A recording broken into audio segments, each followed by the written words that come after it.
este pasaje de Hebreos capítulo 5, del verso 11 hasta el 6 que hemos leído, en realidad es un paréntesis en la carta. Vamos a tratar de explicar ahora qué queremos decir.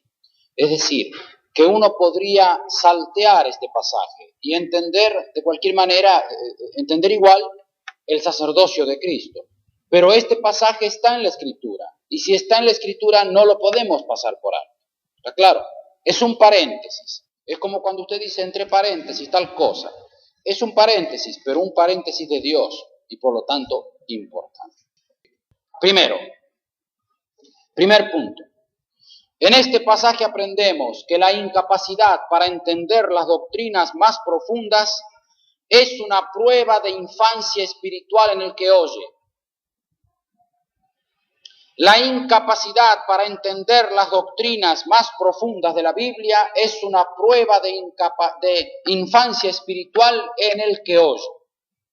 Este pasaje, como decimos, es un paréntesis. Comienza con un reproche, pero termina con un gran mensaje. El escritor reprocha a estos hebreos cristianos porque aunque habían sido cristianos por años, todavía eran como bebés y no estaban preparados para recibir las grandes doctrinas que él quería presentarles. Dice que no solo tenían necesidad de aprender los primeros rudimentos, sino que además tenían que aprender cuáles eran los rudimentos. Dice, debiendo ser ya maestros, tenéis necesidad de que se os vuelva a enseñar cuáles son los primeros rudimentos de las palabras de Dios. Notemos, hermanos, que en el caso de Pablo, que ha leído nuestro hermano, cuando él escribe la primera carta a los Corintios, en el capítulo 3, Pablo dice, no pude hablaros como a espirituales, sino como a carnales. Utiliza allí para carnales un vocablo que significa estar en la carne. Pero luego en el verso 3, cuando dice, aún sois carnales, cambia el vocablo por uno que significa andar en la carne. Uno es estar en la carne, otro andar en la carne. En el primer caso está la idea de debilidad de la persona. Y en este caso el apóstol no condena a los que están así, en la debilidad de la carne. Pero en el segundo caso, cuando dice estáis en la carne, está el pensamiento de complacencia, y a esto sí lo censura. ¿Qué queremos decir con esto? Pablo no reprende a los corintios por estar en la carne, pero sí lo censura por ser carnales, por andar en la carne, por someterse a ella. Notemos que Pablo, también lo mismo que el autor a los Hebreos, atribuye esa situación de carnalidad a una sola cosa. La atribuye a la incapacidad para recibir alimento espiritual. Ya vamos a ir entrando en qué queremos decir. Pablo califica en Corintios a estos que no querían, que no tenían apetito para la vianda como carnales. Y subraya el gran apóstol que las divisiones en Corinto, que usted puede leer si mira bien la carta, se originaron precisamente en eso. Las divisiones en la iglesia de Corinto se originaron en la falta de alimento. Este punto es fundamental. En Hebreos, en la carta a los Hebreos, este pasaje presenta el mismo aviso, pero aquí el aviso es mucho más solemne, porque por este camino de falta de alimento, dice el escritor de los Hebreos, se puede terminar en la apostasía y en la deserción. ¿Qué quiere decir apostasía? Apóstata es uno que en un tiempo profesaba la fe de Cristo y luego la niega. Esto es un apóstata. ¿Y un desertor qué es? Es uno que está en el ejército y después cuando llega el momento de pelear se esconde. Eso es el desertor. Lo que el escritor de los Hebreos señala es que sus lectores estaban realmente viviendo en el más rudimentario estado de fe. Y él dice que estos eran inexpertos en la palabra de justicia. ¿Qué quiere decir? Porque les dice, ustedes son como niños. ¿Qué quiere decir? Lo esencial es que el niño espiritualmente hablando, no está nunca preparado para entender las grandes verdades del pensamiento cristiano. Y es por esta razón que no puede evidenciar aquella conducta que surge de desarrollar un carácter santo. Aquí entonces hay una gran conclusión que sacar. La niñez espiritual no es gratuita. Quedarse en la niñez espiritual no es gratuito. implica ser inhábil para captar la justicia que se despliega en el Evangelio, implica no tener capacidad para entender lo que más interesa entender. Esto es la cosa. Lo que el escritor inspirado subraya es que el cristiano inmaduro, el cristiano que no se alimenta, que no crece, solo puede oír de cosas de niños. Y lo que es todavía más grave, solo puede hablar de cosas de niños. ¿Entiende? Este es un creyente que está viviendo en una infancia espiritual prolongada. ¿Qué quiere decir una infancia espiritual prolongada? Usted habrá visto que no hay nada más hermoso que una criatura recién nacida. No hay nada más hermoso. Este chico que está allí, no sé si es varón o nena, pero esta criatura es una cosa hermosa. No hay nada más espiritual, más bello que una criatura recién nacida. Pero no hay nada más triste que una criatura que no crece. ¿Entiende? La infancia espiritual prolongada sería eso. Esas criaturas que por alguna deficiencia que no podemos saber a qué se debe, no crecen. Detengámonos entonces un momento, porque aquí la Escritura nos enseña una cosa, que la madurez espiritual no es cuestión de años, es cuestión de alimento. ¿Entiende? Una persona puede tener 20 años de creyentes, 30 años de creyentes y seguir siendo un niño. ¿Por qué? Porque no se alimenta espiritualmente. Entonces la conclusión del autor, del escritor de los Hebreos, es penosa. Sus lectores no estaban preparados. Es como si él razonara así. Ustedes, dice, todavía necesitan leche. No pueden digerir todavía la carne sólida. Necesitan leches porque son niños. Y esto hace que estén estancados y que ni siquiera retengan los primeros rudimentos de la fe. Notemos el hilo del argumento del autor. En los capítulos 2 a 4 de su carta, ha mencionado reiteradamente un gran tema, el tema del sacerdocio de Cristo. Al principio del capítulo 5, en un pasaje que no hemos podido mirar, comienza a explicar que este sumo sacerdocio es del orden de Melquisedec. Recordará que el viernes a la noche hablamos de esto. Entonces, en ese momento, cuando el escritor inspirado está escribiendo el capítulo 5, llega al verso 11 y se detiene. No sigue con su tema, porque él quiere seguir dando alimento sólido, pero sus destinatarios no están preparados para entender su mensaje. ¿Entiende? Como se da cuenta de que el público al cual se dirige no va a entender, se detiene. Esto es así, les dice, porque estaban ignorando ellos una gran enseñanza, una enseñanza fundamental. Lo que había comenzado a desarrollar en el capítulo 5, estaban ignorando la enseñanza acerca de Melquisedec y por lo tanto acerca del sacerdocio de Cristo. Y entonces es por eso que él les dice,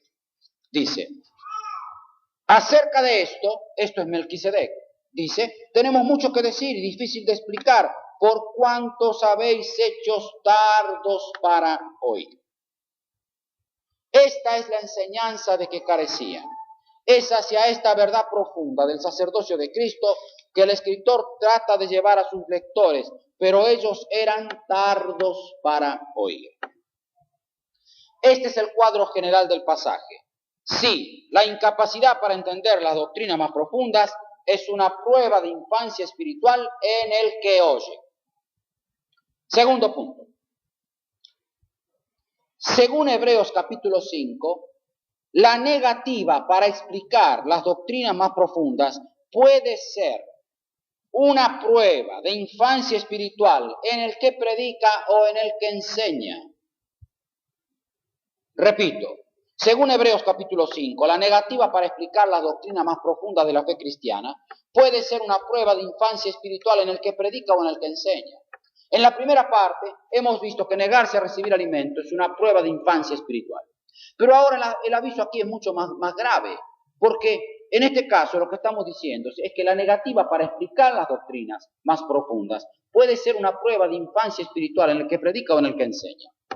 Hay aquí entonces una gran lección para todos nosotros, porque esto determina la naturaleza de nuestro mensaje, el contenido de nuestro mensaje. Todos nosotros cuando tenemos que hablar nos preguntamos, ¿de qué voy a hablar hoy? ¿Qué voy a decir esta noche? ¿De qué pasaje voy a hablar? Usted, querida hermana, cuando predica, cuando da testimonio, hace lo mismo. Y los varones lo mismo, cuando tienen que dar un mensaje, se preguntan, ¿de qué voy a hablar? No voy a tomar una cosa muy profunda porque la gente no la va a entender. ¿Y de qué voy a hablar entonces? Que tengamos que dar los rudimentos de la fe a los incrédulos y leche espiritual a los recién convertidos, no quiere decir que tengamos que darles un mensaje diluido. ¿Sabe qué es diluir una cosa? Es agregarle agua. Es agregarle agua. Algunos a la leche le tienen que agregar agua para que no sea tan fuerte, ¿verdad? Algunos que toman vino, al vino le agregan agua para que no sea más fuerte. Eso es una cosa diluida. Toda la historia del cristianismo hasta nuestros días puede sintetizarse como una lucha para mantener este principio, para mantener la pureza doctrinal del mensaje de la iglesia. Punto. Punto final. Toda la historia del cristianismo hasta hoy es una lucha para mantener la pureza doctrinal del mensaje de la iglesia. Entonces detengámonos aquí. La Escritura habla de leche. Y hemos leído en el pasaje que leyó nuestro joven hermano que Pedro dice que tenemos que dar leche y la leche no adulterada. ¿Qué es la leche? Según la leche espiritual, según la Escritura. La leche es en realidad el fundamento de la fe y por lo tanto la leche tiene que ser un alimento no adulterado de la palabra. Primera cosa que hay que subrayar con respecto a este concepto de la leche. No es cualquier cosa, no es hablar de cómo se llega a la luna. No es hablar de lo que a la gente le interesa, es hablar de lo que Dios ha revelado. ¿Entiende, hermano?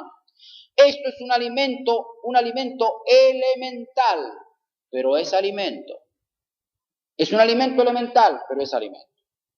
El mensaje de este pasaje es hoy tan necesario como entonces, cuando el escritor escribió esta carta, porque algunos creen ver aquí un dilema, pero vamos a demostrar que se trata de un falso dilema.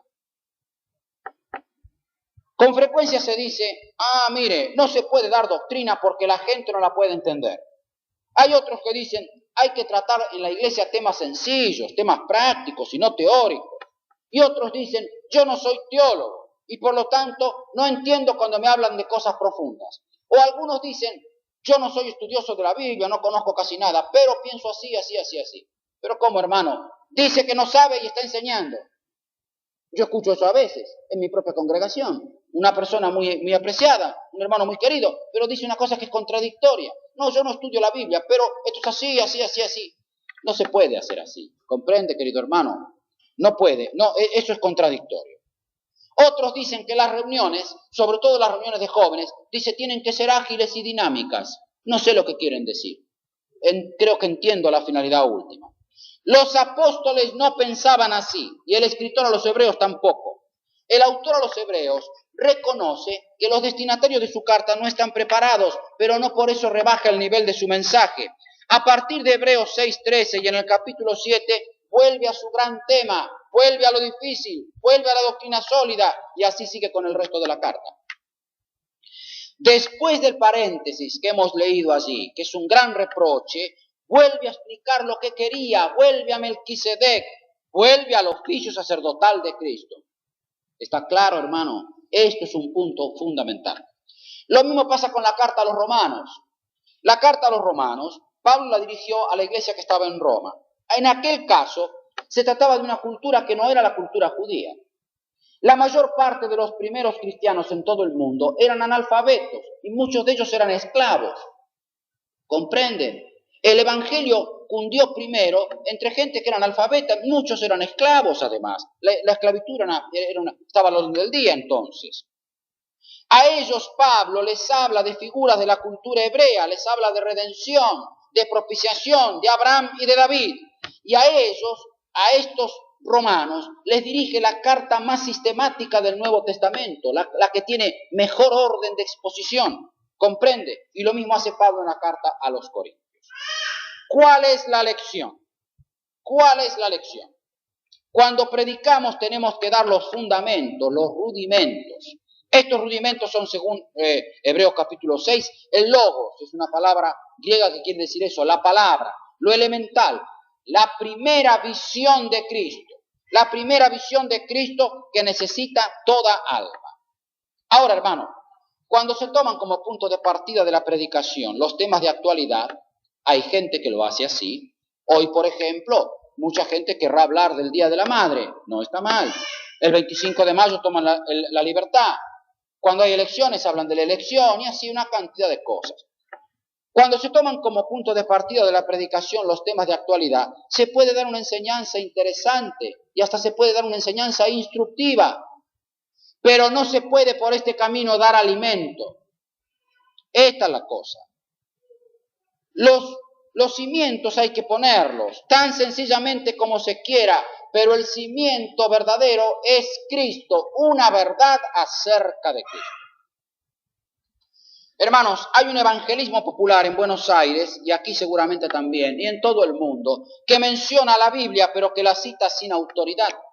Ofrece a Jesucristo como amigo, pero no reclama para él ninguna autoridad soberana. Hay una manera de predicar que se concentra en el hombre buscando conmoverlo. Y desde luego, hermanos, desde luego, el hombre es el destinatario del Evangelio.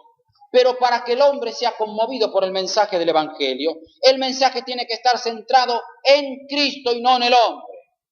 Para alcanzar al hombre, el Evangelio tiene que darle a Cristo, tiene que desplegar la doctrina sobre Cristo. Esto es dar alimento.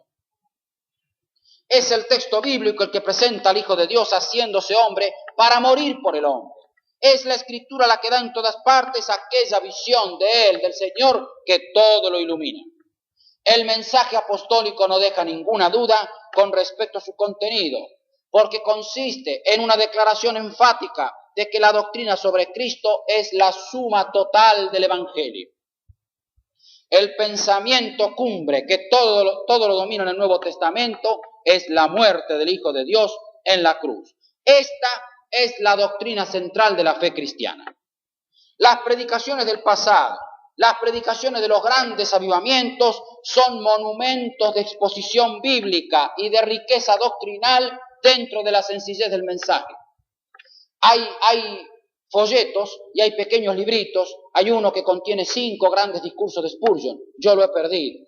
Era un librito que se llamaba Los discursos del año de avivamiento. Y fueron pronunciados en Europa hace más de un siglo. Era un gran avivamiento. Miles de personas fueron convertidas. Si usted lee esos mensajes y los compara con los mensajes que nosotros predicamos, se va a caer al suelo. Aquellos eran monumentos de exposición bíblica y de riqueza doctrinal, y con eso Dios produjo un avivamiento. La predicación que toma la vestidura de la Escritura es la que llega al corazón del hombre. Aún los hombres más duros se enternecen cuando aprenden de un Dios que sufre, y que sufre porque ama. ¿Cuál es entonces el mejor método para predicar? El mejor método para predicar consiste en conducir a los oyentes a la contemplación de Cristo. Nuestras reuniones de los domingos a la noche, cuando predicamos, deberían culminar en eso, en la contemplación y en la adoración del Señor Jesucristo. Pensar que la predicación no requiere entrar en las cosas profundas de Dios constituye un grave error.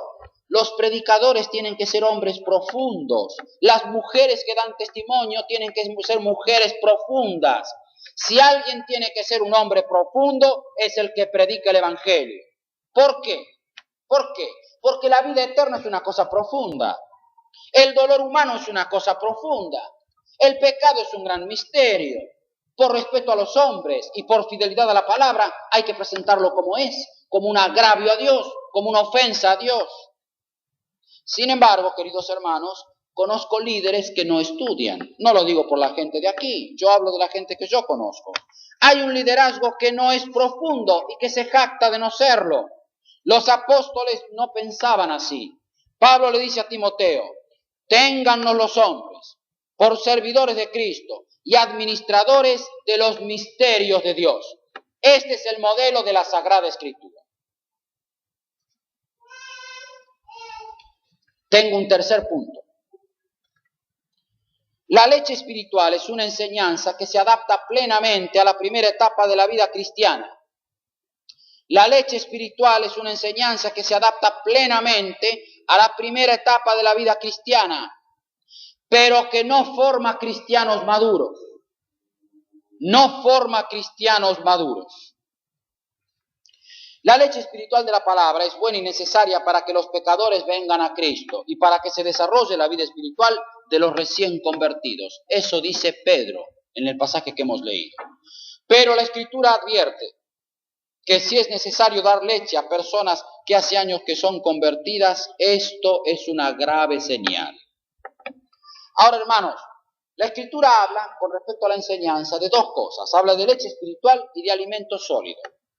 El contraste que la Escritura presenta sobre leche espiritual y alimento sólido no se presenta para hacerlos mutuamente excluyentes. Voy a tratar de explicar lo que quiere decir excluyente. Si usted toma sopa, quizá no va a tomar otro primer plato. Toma una cosa o la otra, ¿verdad? Si toma té, quizá no tome café en la misma comida. Pero en su casa hay té y hay café. No son excluyentes. Un día toma té, otro día toma café. Entonces, así es, la leche espiritual y el alimento sólido no son para excluir. Se los presenta así porque lo que se necesita es pasar de uno a otro nivel de enseñanza. Necesitamos ambas cosas y no solo una de ellas. Si persistimos en dar siempre leche a nuestra congregación, ¿qué va a ocurrir? Nuestros creyentes nunca van a crecer, nunca van a llegar a la madurez. Y les puede ocurrir lo que les pasaba a estos hebreos destinatarios de la carta. ¿Qué les pasó? ¿Qué les pasó? Que cuando llegó la prueba de la fe, no pudieron resistir. ¿Comprende, querido hermano? Pensar que la leche y las cosas sencillas es lo único que hay que dar al pueblo de Dios y relegar el alimento sólido solamente para algunos es un grave error. No hay dos clases de predicación, ni hay dos clases de enseñanza, una para los eruditos y otra para los indoctos. No hay dos clases de cristianos, los profundos y los que no son profundos. Eso no existe en la Biblia. La Escritura enseña que no hay oposición entre estos dos tipos de enseñanza, sino que lo que subraya es que cada tipo de enseñanza, cada tipo de alimento se adapta a diferentes etapas de nuestra vida espiritual, etapas por las cuales todos tenemos que pasar. Entender esta distinción es definitiva. Hay quienes reconocen que los temas que tratan tienen matices doctrinales, pero rehúsan explicarlos. Algunos pretenden decir que los temas que tratan tienen matices teológicos. Yo escuché eso en una conferencia. Dice, esto que estoy tratando tiene matices teológicos. ¿Y con eso qué quiere decir? Él no los trató. ¿Qué quiere decir? Que esas cosas son para los teólogos y no para los hombres y mujeres comunes como nosotros. Toda la Biblia está en contra de esa opinión. Es cierto, queridos hermanos, que la asimilación está limitada por la capacidad de los oyentes, pero la Escritura no enseña que esto justifique la pobreza de la enseñanza, ni justifique que algunos temas, por difíciles que sean, puedan ser reservados para los estudiosos. Por eso yo estoy dando aquí el sacerdocio de Cristo, y espero darlo, si el Señor permite, en todo lugar donde pueda, porque yo creo que desde el hombre más sencillo hasta el más profundo, todos pueden entender el sacerdocio de Cristo. Y todos necesitan esto. Y como digo el sacerdocio de Cristo, digo de cualquier otra doctrina. Algunos desean dar por conocida la doctrina y piensan que se puede exhortar aparte de la doctrina. Pero las exhortaciones en la Sagrada Escritura no se dan nunca en el vacío. Las exhortaciones se dan en relación con la doctrina sobre Cristo. Déjeme poner algunos ejemplos. Todos los deberes de la vida cristiana son considerados en relación con el Señor como el único Señor de la Iglesia.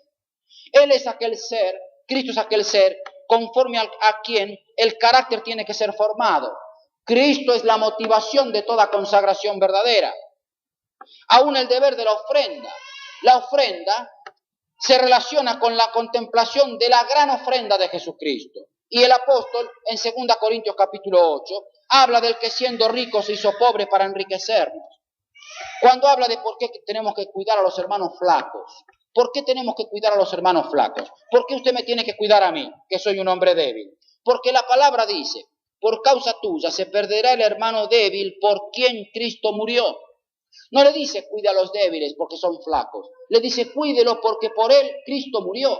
¿Entiende? La exhortación está unida a una gran doctrina. Los motivos para la santidad personal, lo mismo. ¿De qué se derivan? Se derivan del hecho de que somos miembros del cuerpo de Cristo y templo del Espíritu Santo. Mire, hermano, yo he caído y caigo con más frecuencia que usted, no tengo la menor duda.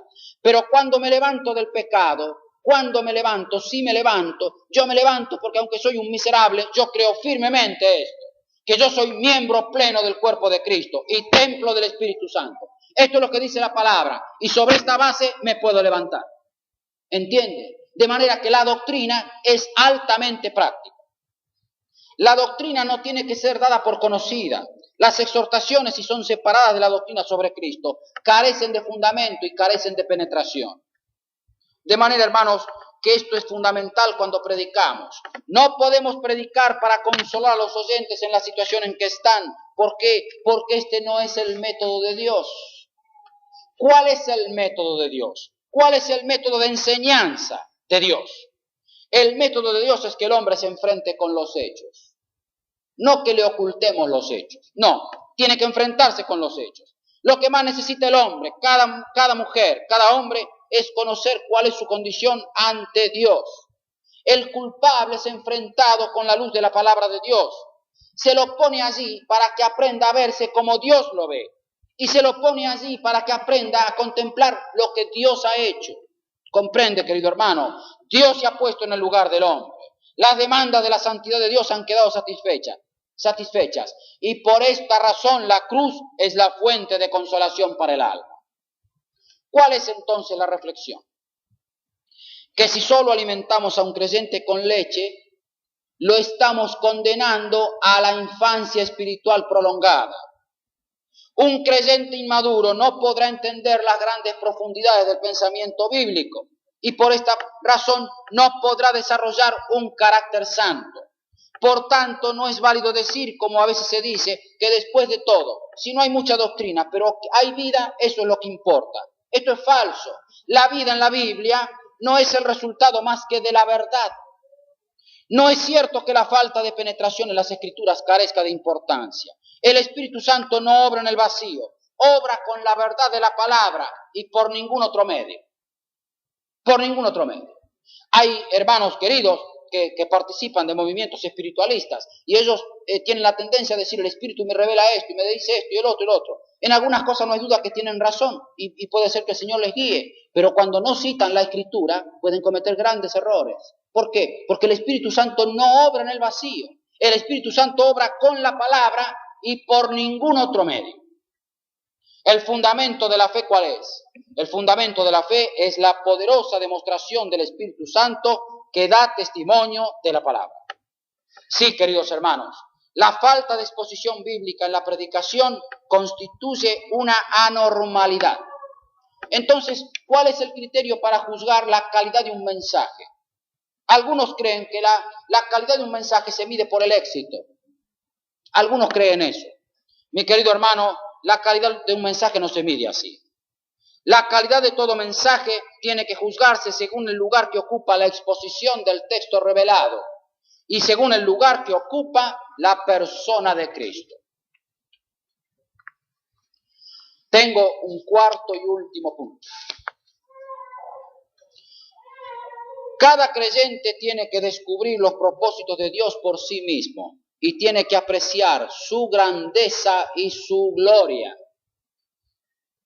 Aquí hay unas palabras sorprendentes al comienzo del capítulo 6. Dice Hebreos 6, por tanto, dejando ya los rudimentos de la doctrina de Cristo, vamos adelante a la perfección.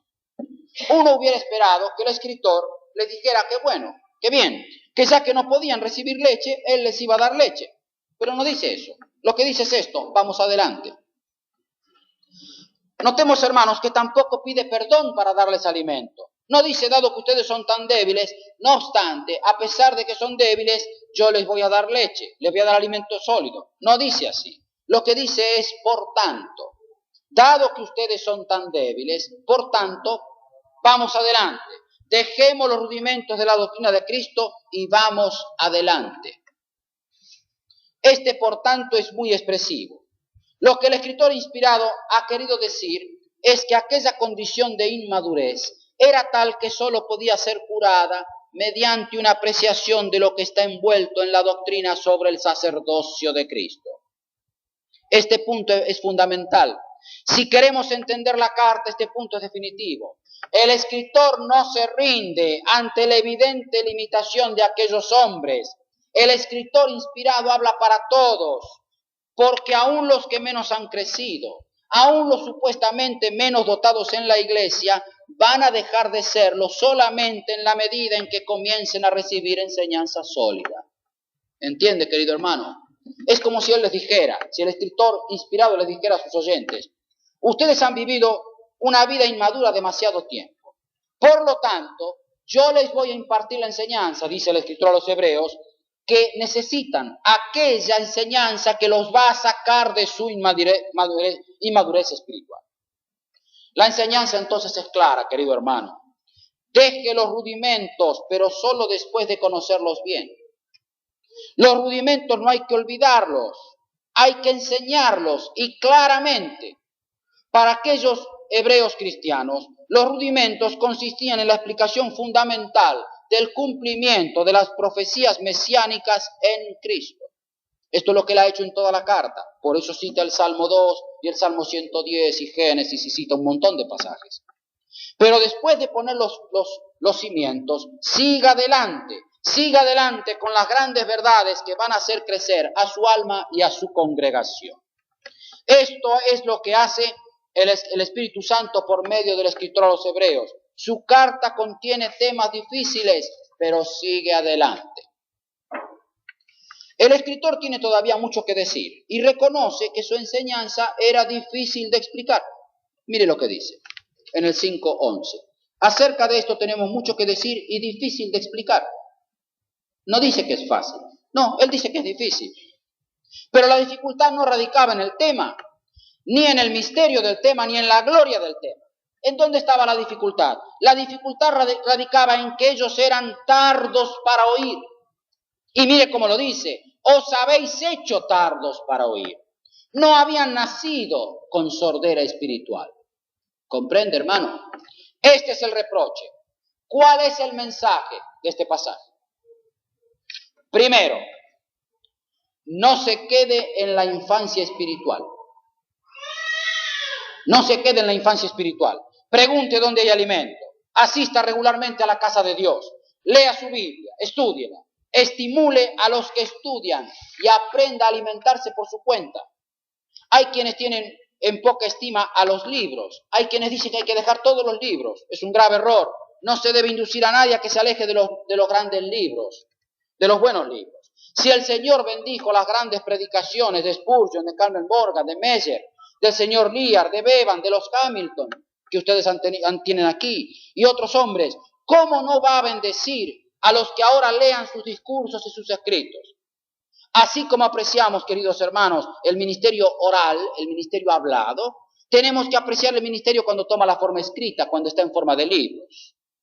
Organice estudios bíblicos, haga tiempo para leer buenos libros, aquellos libros que le expliquen el texto bíblico en detalle. Lea aquellos libros que le expliquen qué ha dicho Dios. Apague el televisor y dedique un tiempo para la oración. Apague el televisor, querido hermano. Apague el televisor y léese un buen libro. Alimente su alma. La única cura para salir de la infancia espiritual es la penetración en las grandes doctrinas. Esta es la única cura si queremos evitar las divisiones en la iglesia, que era el problema de los corintios, y es la única cura si queremos evitar la apostasía y la deserción, que era el problema de aquella congregación de los hebreos. Segundo, aprenda que las cosas profundas de Dios son para usted. Las cosas profundas de Dios no son para los ancianos o para algunos hombres. No son muchos los que tienen hambre de la palabra de Dios, pero Dios puede despertar esta hambre en usted. Y usted está llamado, querido hermano, querida hermana, usted si es maestra de escuela dominical, usted está llamado, querido hermano, a despertar esta hambre entre sus alumnos y entre sus hermanos. No hay otro método para crecer. A todo creyente se le debe administrar alimento sólido para que llegue a la madurez espiritual. Deténgase, querido hermano, en el gran pensamiento de que pertenecer a la iglesia significa pertenecer al pueblo más privilegiado de la tierra. Las cosas profundas de Dios son para usted. Usted está llamado a desarrollar hábitos mentales que le permitan tratar las profundidades del pensamiento bíblico. Tercero, Aprenda que lo más importante en la iglesia es el ministerio de la palabra. Algunos quieren tener reuniones ágiles y entonces ocupan el tiempo de la gente con lo que distrae y con lo que entretiene. Y después de una hora larga de muchas cosas que distraen, o una hora y media de que la gente ha gastado su tiempo en alguna cosa, cuando llega el predicador le dicen, bueno hermano, por favor, sea breve porque la gente está cansada. De una palabrita, mi querido hermano, claro que la mente se agota. Yo me agoto más que usted. Después de una hora y media de estar en una reunión, lo que tengo ganas es irme afuera, tomar un cafecito y tomar aire. No puedo escuchar, aunque venga un gigante de la palabra. El tiempo en ese caso está mal empleado. Invierta el tiempo. Dele el tiempo cuando la atención de la mente humana está más dispuesta. Dele ese tiempo a la palabra. Ponga después si quiere lo que distrae. Si ha escuchado la palabra, no va a querer distraerse. ¿Comprende? No le dé prioridad, querido hermano, a lo que distrae o a lo que entretiene. En todas las congregaciones hace falta tener estudio bíblico sistemático, ordenado. Esta tarea no tiene que ser quitada de la iglesia local, todo lo contrario. No es en vano que las cartas del Nuevo Testamento, estas cartas, querido, Corintios, Efesios, Gálatas, ¿a quiénes fueron dirigidas? A congregaciones, a iglesias locales, y no a algunos pocos estudiosos, ni a algunos teólogos, ni a algunos seminarios. Y lo digo con respeto hacia ellos. En Efesios capítulo 4 queda claro que la enseñanza profunda es el remedio para evitar desviaciones doctrinales, porque dice, para que ya no seamos niños fluctuantes llevados por doquiera de todo viento de doctrina. Es la exégesis. ¿Sabe lo que quiere decir exégesis? El estudio detenido del texto. Es la exégesis, el estudio en detalle del texto bíblico, la única defensa contra las herejías y contra las desviaciones doctrinales.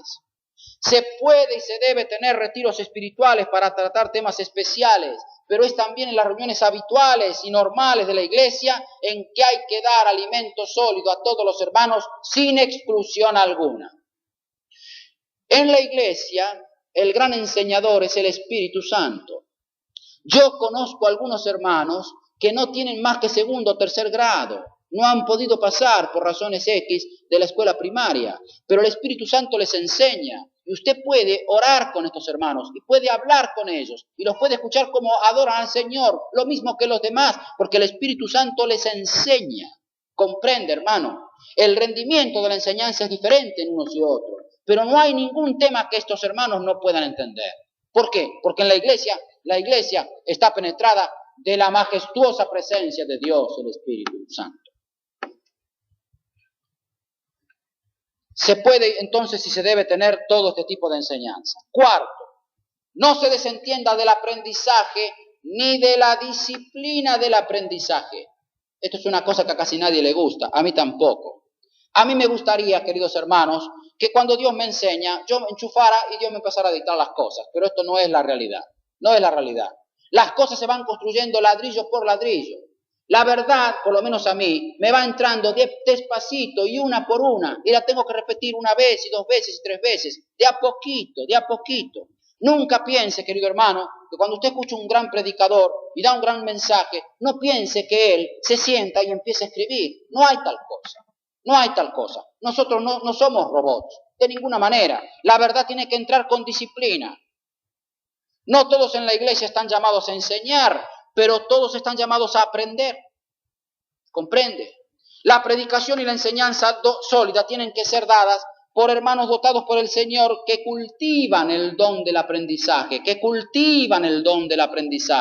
Tener el don de la enseñanza no quiere decir que uno, porque tiene el don de la enseñanza, puede privarse del aprendizaje. De ninguna manera. Tiene que cultivar el don del aprendizaje para que esté en condiciones de cultivar el don de enseñar. Si usted está llamado a ministrar, está llamado a recibir. Quinto, es a través del ministerio de la palabra que usted aprenderá el lugar que ocupa en la mente de Dios. Es el plan de Dios, querido hermano, que usted se sumerja en la profundidad de su vida espiritual y que enfrente los conflictos de toda vida espiritual. Recuerde que la plena manifestación de la gracia en nuestras vidas sin méritos está asegurada por el sacrificio de Cristo a pesar de lo que somos. La plena manifestación de la gracia en mi vida está asegurada no por lo que soy, sino a pesar de lo que soy. A pesar de lo que soy. Quiero cortar rápidamente, pero quiero ir al último punto. Hemos leído allí en el libro de los Hechos 27:15. Vamos a mirar el libro de los Hechos. Con esto vamos a terminar enseguida. Hechos 27:5. Es la escena del naufragio. ¿Quién lee el verso 15? 27:15. A ver.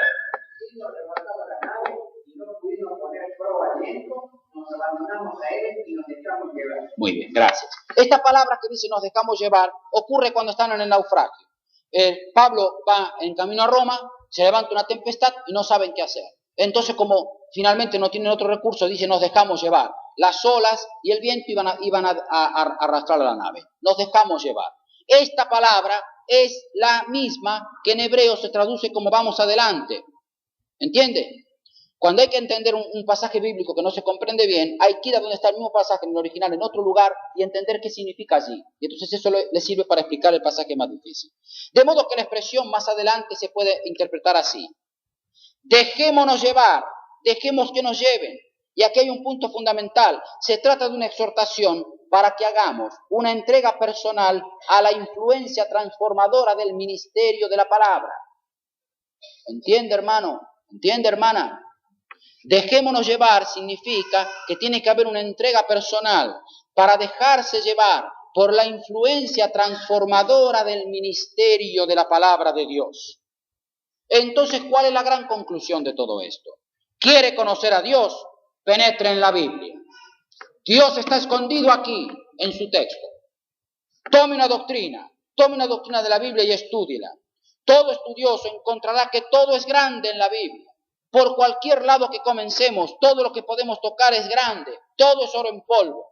Por cualquier doctrina que comencemos, todo es grande, porque nos conduce hacia la cruz, hacia la humillación, hacia el perdón, hacia Dios. Deténgase, querido hermano, en cada texto, en cada detalle y en cada doctrina. Pídale a Dios que le ilumine y va a encontrar grandes riquezas. Comenzando por cualquier doctrina, siempre se llega a Dios. Esto es lo que da regocijo al corazón que escudriña la palabra. Y esto es lo que da al mensaje vigor espiritual. No hay otro camino. Si usted quiere llegar al corazón de los hombres, use esta gran herramienta que es la palabra de Dios, que es la espada del Espíritu. Es la palabra de Dios la que penetra, la que gana el corazón de la gente, la atención de la gente. No hay otro camino. No lo busque porque no lo hay. Todo lo demás es pobre, todo lo demás es falso. El único camino al corazón de la gente pasa por el estudio sistemático de la Sagrada Escritura.